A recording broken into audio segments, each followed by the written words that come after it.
Love, man, it's the best. And the process, the getting there, is a pure, real, authentic experience. Like an all-American hot dog.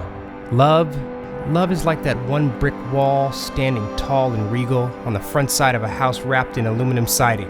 All right, don't worry, hang on, this is basketball related. This is all basketball. Listen, love is a process. Also, everything is a process. But in sports, on one hand, we get beginnings, middles, and ends to the basketball competition. City of champions once again. We have ultimate losers and undeniable champions. And in every single case, we get the entire story right in front of us, like a sizzling barbecue platter with a side of fried okra. We order, we eat, we absorb, and some of that barbecue is converted into human stuff, and the rest we drop off at the nearest accessible pool, toilet. In basketball, we hear the noise, the hopes, the hedged hopes, and the unhinged hopes. We see the hours of practice implemented, and we enjoy the process. And sometimes we're even told to just trust the process. And they're chanting, trust the process. Are we a fan of the outcome? Are we a participant in the process? And sure, the second it's over, the next set of processes have already reared their anxious, premature, undercooked heads.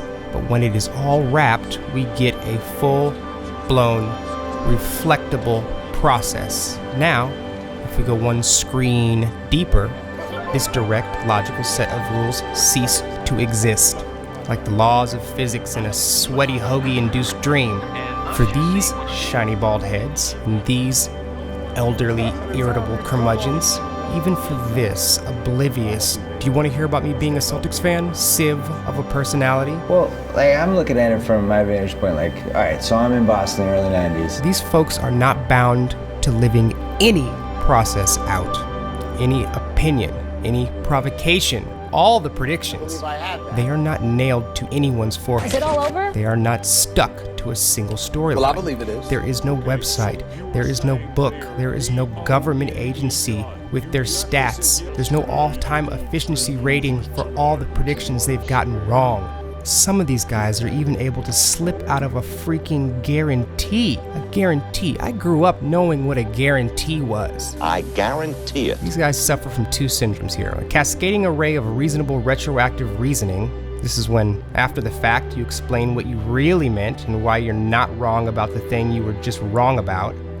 The second syndrome, or affliction, or addiction, is the prediction addiction. If you make 100 predictions and you get one right, only one, you become the guy that predicted that one thing.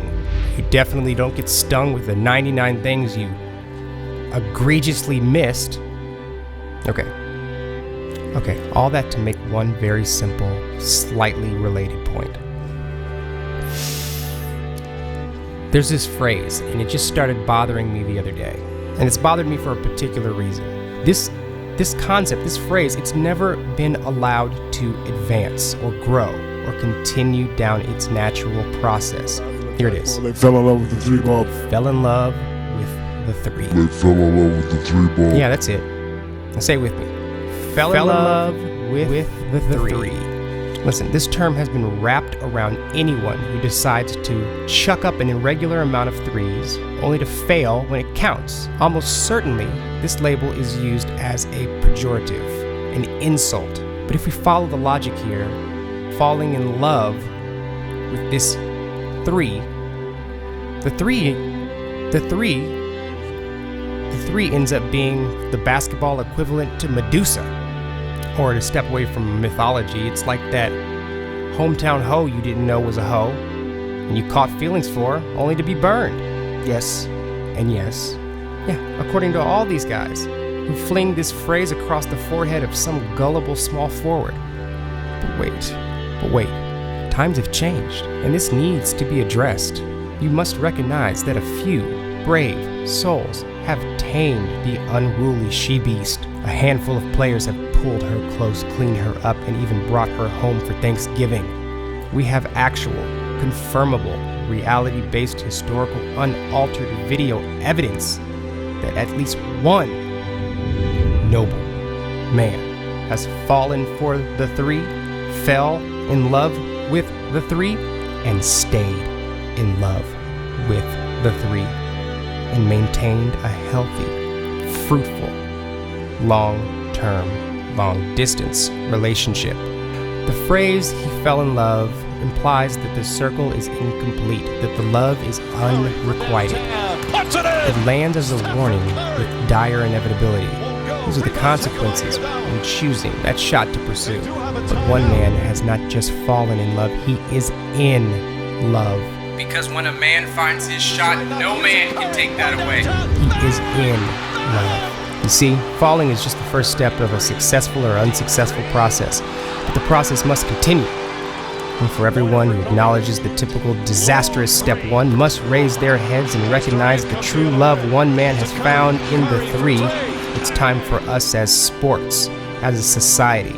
It's time for the gatekeepers and storytellers to accept this, to accept that one man and one three can live in love forever, and recognize that that process is equal to all other basketball processes. Because this game is not for you to decide. It's been rewritten time and time again. Let it live. No man can take that away. The process, the steps, they're all now in place, to use the term falling in love with the three as just a beginning. Just a first step along a path. And not an ending, not a first step into the grave, but a first step into success and prosperity in love with the three. Green, back to Curry. Bang!